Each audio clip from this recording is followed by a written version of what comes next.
Did we or did we not?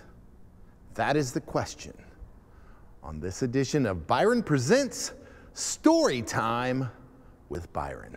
Stay tuned.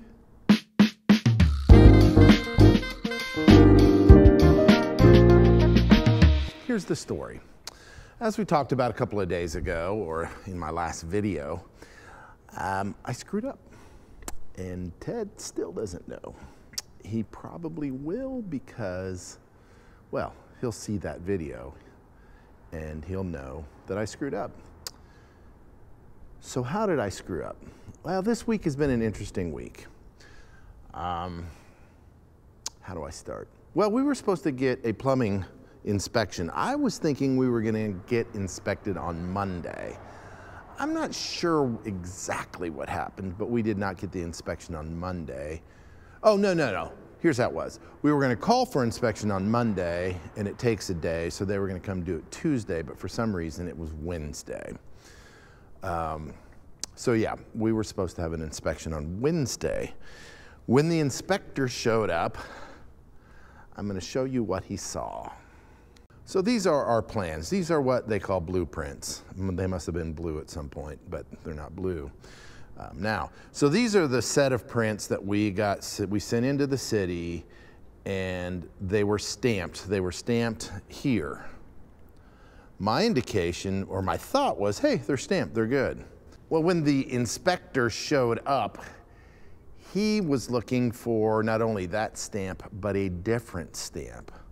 And so I wasn't here when he showed up, and my plumber was. Plumber Bob, we'll talk about him here in a little bit, but Plumber Bob was here, and Bob says the inspector came in, saw that what he wasn't looking for, or didn't see what he was looking for, and immediately left. And I got charged, I don't know if Ted's gonna be happy about this, but we got charged $75 because of a wasted trip from the city.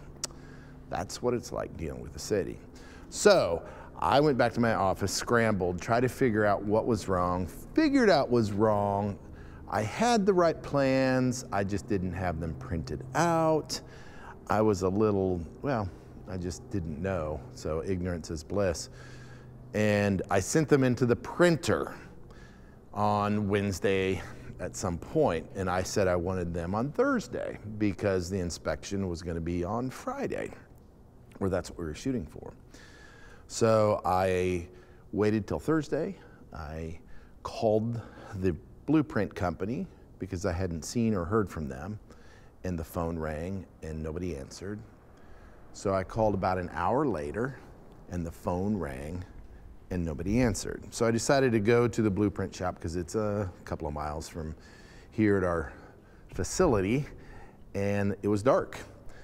Most likely because we were predicted to have like 8 inches of snow here, and we ended up having maybe an inch, maybe 2 inches. But you know, everybody freaked out, nobody came in, and that's probably what happened. I didn't ask them. So I got back in my pickup, Buck, and promptly called them and left them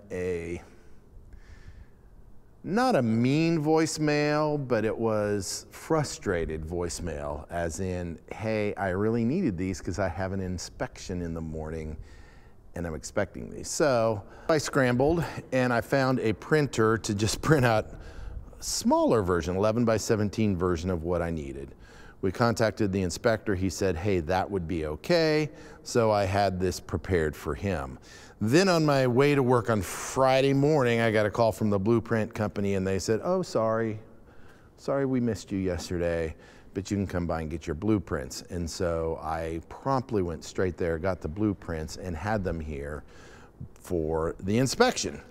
So there is the stamp. See, the problem is, you know, I was also struggling. Okay, there's a good page. So this is what they were looking for. Here's the other stamp. I was thinking the stamp would be here, but it was really up here.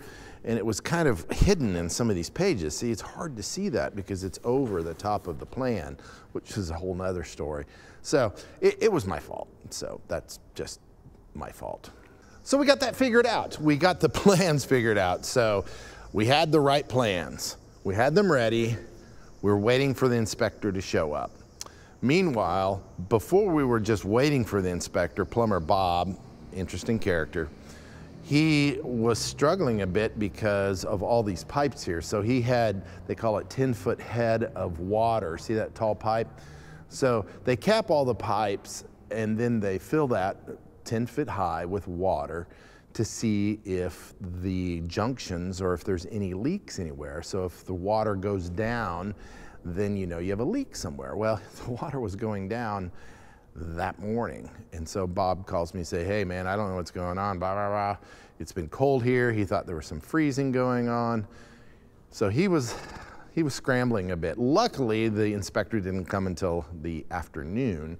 So Bob was able to get that figured out. Bob is a great guy, great plumber, lots of great interesting stories to tell, and we got it figured out. So yeah, the plumber came and he shook this pipe like this. Let's see if we can get it, see if you can see it. Oh, I think Bob released the water. So he shook the pipe and there was water coming out of it. And he said, oh, cool. So that worked. So he looked at that, looked at all of this. He just did a visual inspection, nothing much. He said, oh, it looks like you got the right amount of slope on that, everything. He asked some questions about all of this, all the vents, all the drains. Do we have clean outs? Bob said, no, we're gonna add some clean outs on all these a little bit later. He said, we'll have 6 clean outs. I told Bob, hey, let's make it 7 just for fun. And then he said, we passed inspection. This is kind of a big deal. Well, any kind of inspection is a big deal if you pass because you kind of work toward that end. In my case, it was a big deal because the concrete guy is supposed to come and fill all of these trenches. We're going to put a big cap over all of this, which you're looking at here. There's going to be a brand new concrete cap. This is where the slope goes, the ramp goes basically for ADA accessibility to the next level height. So it was a big deal. I'd already put the concrete guy off several times, and he was great to work with. Don Uber from K&E Flatwork, if anybody's interested. Great guys to work with. They understand that we're not exactly seasoned veterans in the whole general contracting, and he's been willing to work with me. Super nice guy. I didn't want to put him off again because we had agreed, hey, Monday, we're going to hit this. And we passed, which means Monday, we get to pour concrete, which means we're starting to build it back. Yeah, so thanks for watching. We have our inspection. We passed it, big deal. As we move forward, we'll have more inspections, all of which will be a little harrowing. I guess getting that first one out of the way because we're waiting on doing other things. It was really important. And I'm happy and thrilled that that is the case. So thanks again for watching. We'll talk to you later. Bye-bye.